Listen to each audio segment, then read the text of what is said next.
Jumanji: Welcome to the Jungle is not, are you ready for this, the first Jumanji movie. There's actually an entire generation of people that don't know that, which means we're old.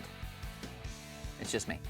Which means I've become the person that says why I'm old and is apparently a little delirious. Jumanji, it's giving me some issues. Anyway, the first Jumanji came out in 1995 and featured Robin Williams wrestling a crocodile, a little boy turning into a monkey, young Kirsten Dunst, 18th century British hunter run amok, lots of animals, and also a bunny hunt. So, here's everything you probably did not know about the first Jumanji movie.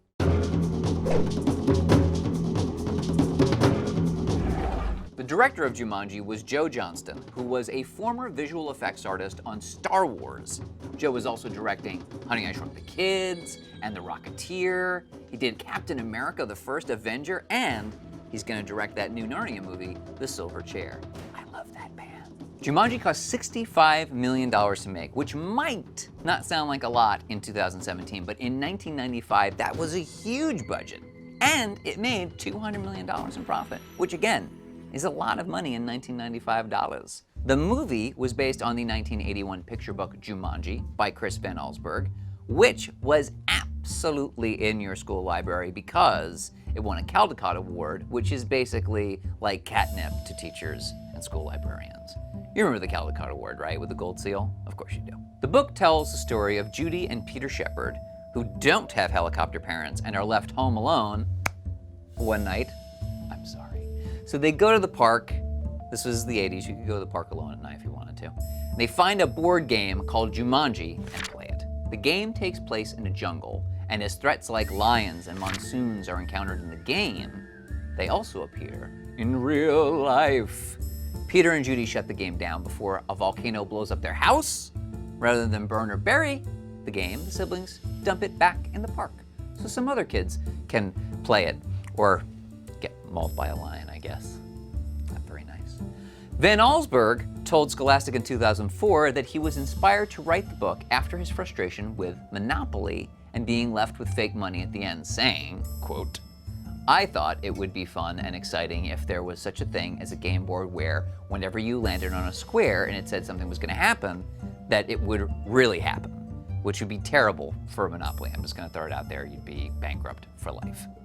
But did you know that Chris Van Allsburg also wrote The Polar Express? The book, Jumanji, had a sequel, Zathura, about two brothers whose house gets sucked into space when they find a board game of the same title. And that was also made into a movie in 2005.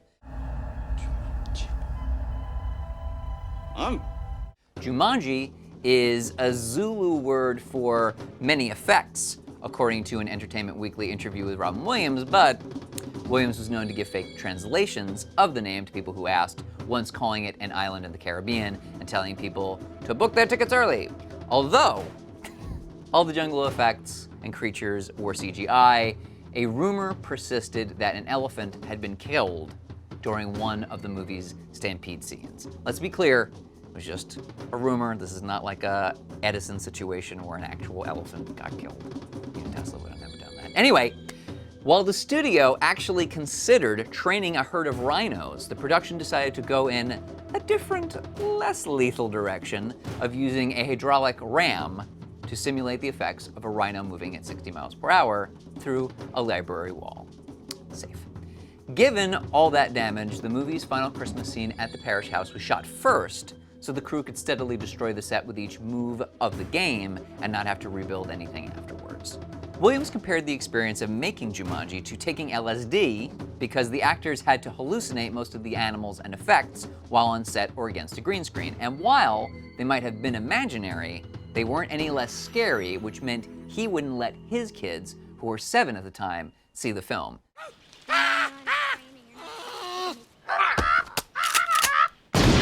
Robin Williams wasn't the first choice for the role of Alan Parish, the heir to a shoemaking fortune who gets sucked into the board game only to be released 26 years later by 2 orphan children played by Kirsten Dunst and Bradley Pierce. Could happen to anybody. Tom Hanks, Alec Baldwin, Kevin Costner, Dan Aykroyd, and Chevy Chase were all considered for Parish before Williams got the role. Even Bruce Willis was an option for the part if he wasn't too busy filming Die Hard with a vengeance. Die Hard in the Jungle would have been pretty good. I'm just saying. And despite getting top billing, Williams doesn't appear on screen until nearly 30 minutes in.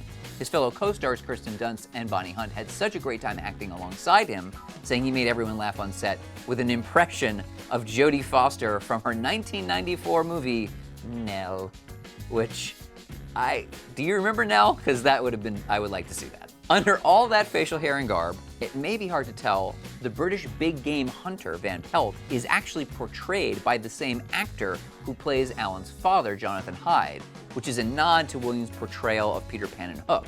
Traditionally, any production of Peter Pan has the same actor playing Wendy's father and Captain Hook, hence the whole dual role father thing. There's a fan theory that Van Pelt is just a figment of Alan's imagination, but given all the property damage Van Pelt causes across town, we kind of doubt it. And by the way, the scene where he goes to buy a new gun with which to hunt Alan, the clerk at the counter asks if he's a postal worker. You're not a postal worker, are you? Which is because, at the time of the movie's release, there were several stories in the news of mailmen going crazy and shooting up their places of work. Ever wonder about the origin of the term going postal?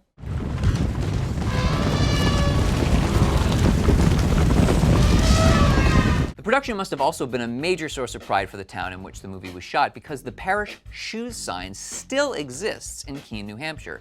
And did you know that a young black widow auditioned for the role of Judy Shepherd? That's right, Scarlett Johansson was almost in Jumanji, playing the role that went to Dunst. Although playing older sister and younger brother Dunst and Pierce are only 6 months apart in age, funnily enough, they'd be paired up again as siblings a year later in The Siege at Ruby Ridge. Does Pierce sound familiar? He should, after voicing Chip in 1991's Beauty and the Beast. Wanna see me do a trick? Chip! These kids were put through the gauntlet during filming, especially during the monsoon scene where they'd spent hours in a tank on rafts. Luckily, Dunst's mother would send them sandwiches while they were out on the water. Unluckily for Williams, he claimed that his, were like raisins after being submerged for so long. It's kind of personal, but okay. Oh, and about the part where Alan wrestles a crocodile, there was a man inside the scaly beast, puppeteer Tom Woodruff Jr. Williams got a little too into the moment and hit the crocodile puppet so hard that he heard Woodruff cry from inside, "Hey, that hurts!" As for the monkeys, those are fake too, and in the part where they steal the police car from David Alan Grier's character, it was stuntwoman Betty Thomas behind the wheel. The monkeys would be added in post, but at one point during filming, Thomas lost control of the vehicle, hitting a tree, and although she wasn't injured, Johnston had to beg the local paparazzi to not release the footage.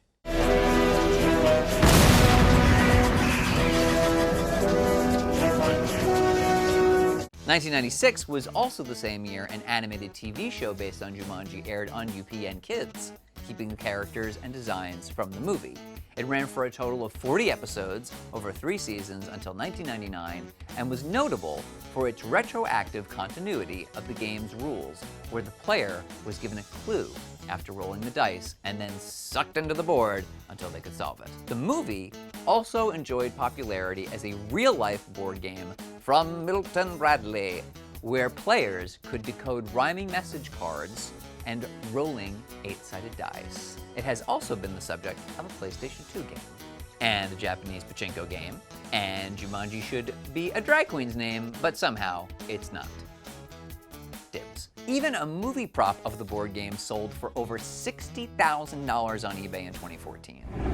Over 2 decades later, the movie is getting a major star-studded sequel with an updated premise from Jake Kasdan, son of famed Star Wars and Indiana Jones screenwriter Lawrence Kasdan. Unlike the original, however, the follow-up takes place inside the game, which is housed within an old video game console, unearthed by a bunch of students serving detention who take on the appearance of avatars inside the virtual world of Jumanji. So, we think that's enough to earn Jumanji a rewatch. Please share your favorite Jumanji memories in the comments, and/or tell us if you think a Fireball Island movie needs to happen like yesterday. Thanks for watching.